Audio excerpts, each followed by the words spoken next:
Hey, what's going on? Jake here with Uncommon EDC. Today we're checking out my CCKS Fall 2023 haul, and of course CCKS stands for California Custom Knife Show. Do want to start off by apologizing for my extremely scratchy voice. I'm filming the last day of the show, so kind of to be expected at this point.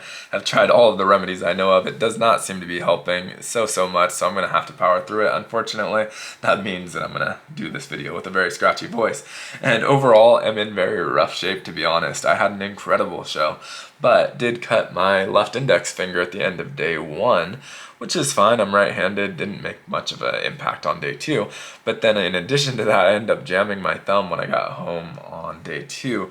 And so that was a couple hours before filming this. Was hoping it would recover pretty well, but the tip is very sensitive. And so when I try and engage with any of these locks, it's pretty painful. So it should be a interesting experience. I think I'll get through it. I might have to move a little bit tenderly or awkwardly if it's a weird movement or I'm doing it with a hand I normally wouldn't do it with. That's why. And so, with that said, do want to talk about my biggest takeaway from the show. Always do this on show videos, and it's always the same takeaway, and this time is no exception. Really enjoyed all of my interactions with everyone I met or saw again at the show. You know, you go in excited about specific knives, specific makers, stuff you want to see.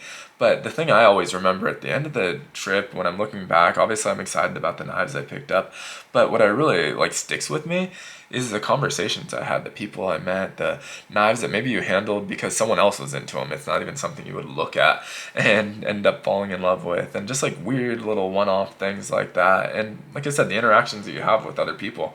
And as you go to more and more shows, you start accumulating more and more of those. I definitely saw more people at this show that I had seen before or were meeting from social media than I ever have, even at much bigger shows like Blade Atlanta.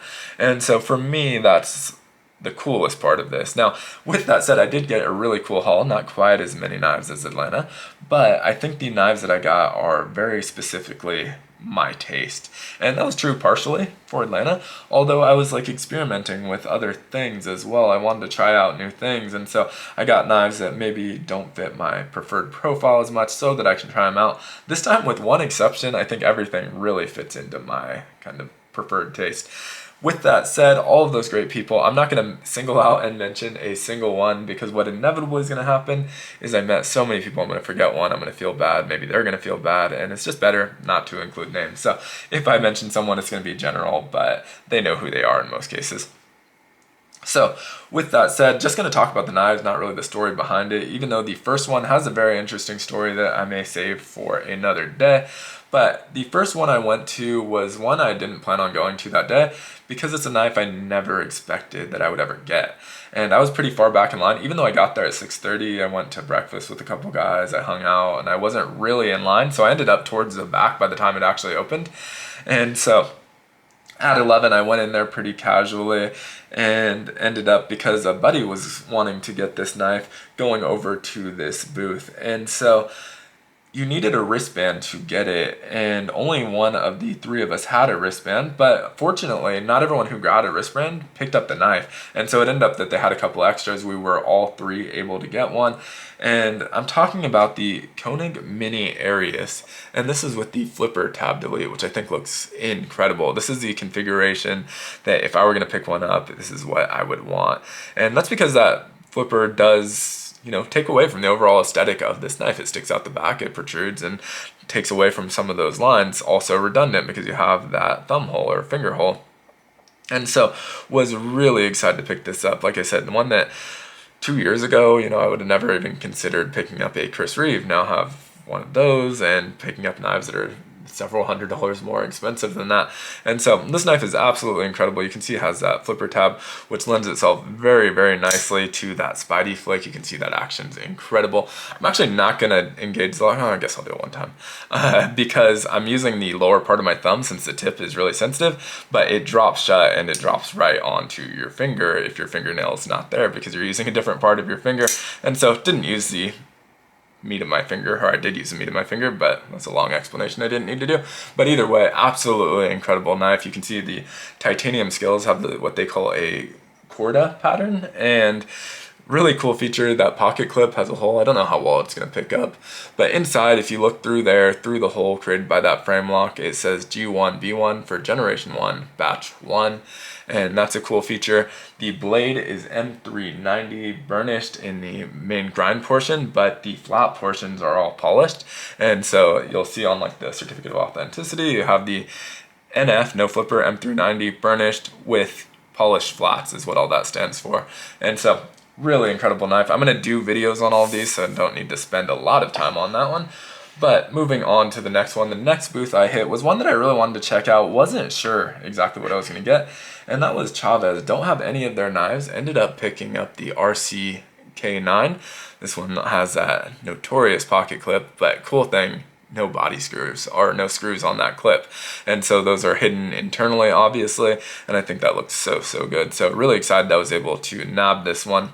Now mine has the drop point blade. I believe they're doing a Tanto version soon, so I know some people were waiting for that as well. But thumb stud deployment, absolutely incredible action. This is another smaller knife, which you'll notice a trend. It's a overall medium to large knife, but for Chavez at least, this is a smaller knife. It is quite a chunk. It's thick, beefy little bad boy. I love a knife, but overall still relatively compact, which is why I chose this model over some of the others. Absolutely love this. There was a ton of them, and like I said, cool that I was able to get one without that additional pocket screw.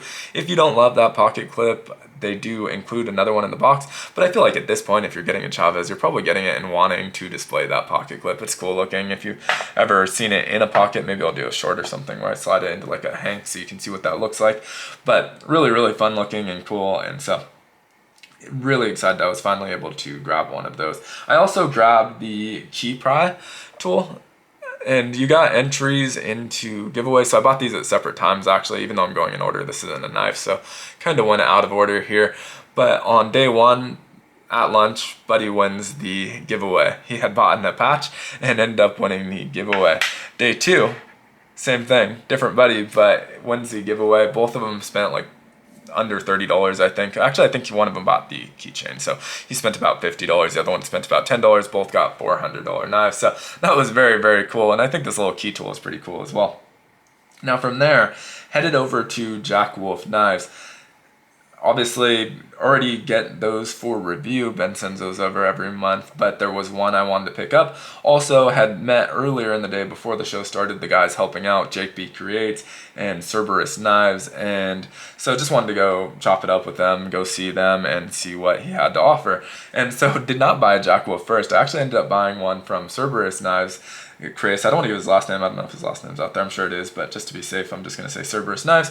And he was not exhibiting at the show, he just happened to have 2 knives on him, and he ended up selling those 2 knives, but again, not exhibiting at the show, so that was a really lucky score there.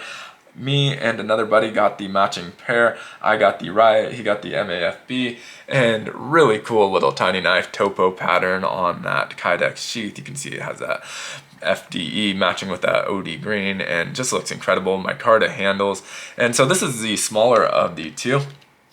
And if you're not familiar, that R.I.O.T.T stands for Rapid Involuntary Organ Transplant Tool, which I think is really funny, obviously. And I got the Tanto version, already had someone I was talking to who's like, hey, swap me for my drop point. But love the Tanto version. You can see that grind is ridiculous. He does all of this by hand himself, and so looks absolutely incredible. And I'm really on that small fixed blade wave, so as many of these I can find, I'm definitely picking up. So was incredibly thrilled to find this, especially since he wasn't exhibiting at the show. Now, from there, I did buy a Jack Wolf knife. So if you watch my video on this month's Jack Wolf knife, it's the Little Bro Jack. I got the Flow Party, which is awesome. It has UV reactivity, and so it looks so much fun. But there was one that I just couldn't keep off my mind. I knew I was going to pick it up, and so went with the Crystal Lake Kieranite. And check out those covers. Isn't that insane? I already have the Purple Wave Kieranite, I believe is what it's called, on the laid back jack, and absolutely love that. So couldn't pass up the opportunity to grab one of these, and I like the model of the knife enough. If you watch my review, you probably already know that I have no problem having 2 of these, and so was able to snag. He had a couple of these at the show, not a ton. Most of them went to distributors and retailers, but he had a couple of each model at the show, so was able to snag this. Obviously, watch my full video on that one if you'd like to check that one out, but Absolutely love the covers, and it's another one of those where it's going to be completely unique and one of a kind because there's so much variation in that pattern, and so couldn't be happier with the pattern that I got on this one. So as you can see, this trend of really tiny knives, and that was pretty intentional. Obviously the Chavez is decent, the mini Arius is decent, but they're still, I'd say, small to medium small knives. And so continued that trend here, stopped at the Artisan / CJRB booth, and they had a ton of these, and they're going a little bit cheaper than the websites or retailers, and so you've probably noticed I've been intentionally leaving out prices, and that's because there were things like show prices and other types of deals that I was able to pick up, and don't want to give the impression that these cost something that they don't. If you're going to buy this, check the website, you'll see the actual price. And so I did keep very good track of what I spent this time, but also being intentionally vague on that. So this is the CJRB Mini Pyrite in Ultim. The Ultim one was $10 more than the non-Ultim, the aluminum versions, but all of them were incredible. They had thumb stud or thumb hole. I obviously went with the thumb hole because I've been preferring that lately, and that button lock action is a lot of fun. I don't know if I can actually press this. Let's see. No, that hurts a little bit, so I'm just going to go to my knuckle. Actually, let's just switch it to the other side. That'll be easier. So nice action on these. You can flick it open, flick it closed. Ton of fun. Pretty ambidextrous. Obviously, you're using an index instead of a thumb, but pretty ambidextrous. Otherwise, you do have a reversible pocket clip. And for the price point, these are really, really cool and just a fun one to pick up. CJRB had a ton of really great deals and some really premium offerings as well. But as you can see, that Mini Pyrite is even smaller than our laid back jack or our R.I.O.T.T, and so the smallest one yet, but we're going to keep going, keep getting smaller. We're up to number 5. Last knife I picked up of day 1, and I did most of my shopping day 1. I did pick up one on day 2, as well as this pry bar, which I already showed. But this is the one that got me, and these were not on the table, but I had heard from someone else in the group that he was able to pick one up. I asked about it, so did my buddy, and we were able to snag the last couple of these again. And this is the Berg Blades Bottle Butcher. Such a fun little knife. You can see it has a Kydex sheath, but while it's in the Kydex sheath, you have a bottle opener that you have access to without removing it. It's on a keychain. This one's green, micarta. It's funny, the way I cut myself on this one was we were talking about someone else had cut themselves on a knife they hadn't bought, and I just wasn't looking, and I had my finger at the end of the Kydex, and so slid right by it. Got a nice clean cut. Didn't sting at all, but bled a ton for such a small cut. And so just got to be a little more careful with that one. But you can see it has this Damascus blade, which looks really nice. I'm not a huge fan of Damascus, but I don't mind it either. And so really cool little Damascus blade. These were also a little bit cheaper than what you see them on the website. So again, don't really want to give false impressions of the price, but that Damascus steel is 5CO MOV and 9CR18 MOV combination. Looks really good, and you can see this is a little chunky knife as well, nice and thick, and really thin micarta handles, but thick piece of steel. This is serialized, if that's picking up, hopefully. Yeah, 150 out of 155, so I got a pretty late one, which is cool. Nice round even number, but I absolutely love this little knife as well. It's such a fun one, and as you can see, I started out pretty expensive, so it was nice to find a couple budget blades towards the end of day 1, and so it was, actually let's leave that out. So I was really happy that I was able to track that one down, was able to get one before he ran out, because by day 2, had I waited, he was already out at that point. And so last but not least, went back day 2. You know, I had met up with a lot of people on day 1. There was 2 different groups that we were kind of interacting with. Eventually those 2 groups ended up merging, went to lunch. We'll post those pictures pretty soon, but had met up with a bunch of people day 1, and there was a ton of people that just couldn't make it on Saturday, so they came day 2. So my intention day 2 was just to go hang out, maybe buy something off of Buddy if he had it on him, which he didn't, and so I was just kind of shopping around, and one that really got me, you may have already saw the short yesterday, was the Squid Industries Kraken, I believe is how it's pronounced. On the table it just said Kraken, but on their website it says Kraken. This is the aluminum version. They had a titanium version. Again, another funny story that maybe we'll tell someday. But 7075 aluminum, AEBL steel. And I'm not a balisong expert, but this is so cool. The sounds that it makes with that aluminum, that click and clack, it just sounds incredible. Love that clip point blade. They're calling it a Bowie blade, but obviously they're basically the same thing, and it's not a Bowie style knife, so I'm calling it a clip point, but absolutely love that. They had it in Tento option as well, but I went with this one, and Lucas was just a cool guy. He's one of those guys that I've seen all the time, and he's always so like down to earth, talking to people, walking people through tricks, and giving them tutorials on this stuff, and have never really interacted with them, but he filmed a couple different videos with me, showed me like where to find information on this, and really happy that I was able to pick it up. You can see that length is barely fitting on the camera. If I set this down in the open position, you can see it's either the handle or the blade is gonna stick off of the camera. So by far the biggest knife I got. Mostly went with compact to medium sized knives, but this one I made an exception for. So much fun, and all of my other balisongs or trainers or bottle openers or weird little things. And so cool to finally have a live edge. Have been able to play around with this one. It's a little bit hard with the camera because it's only about 10 inches above where this knife is right now. And so if I start flipping it around, there's a good chance I knock my tripod over. But have been able to flick around with this. Doesn't seem any more dangerous as long as you're very conscious about where that bite handle is. And I'm sure some of the more advanced tricks where you're twirling it around your finger or throwing it in the air, that's going to be a lot more dangerous with the live blade. But for the basic stuff I'm doing, honestly feels about the same and is so smooth, and the sounds on it are incredible. And so really excited. I'm sure you'll see more of this when I'm going to be practicing, trying to get better. I've been enjoying balisongs. You know, it's something I thought I'd never be into. You go to the shows and you see like a section where people are just flipping them constantly, and I would just kind of walk by.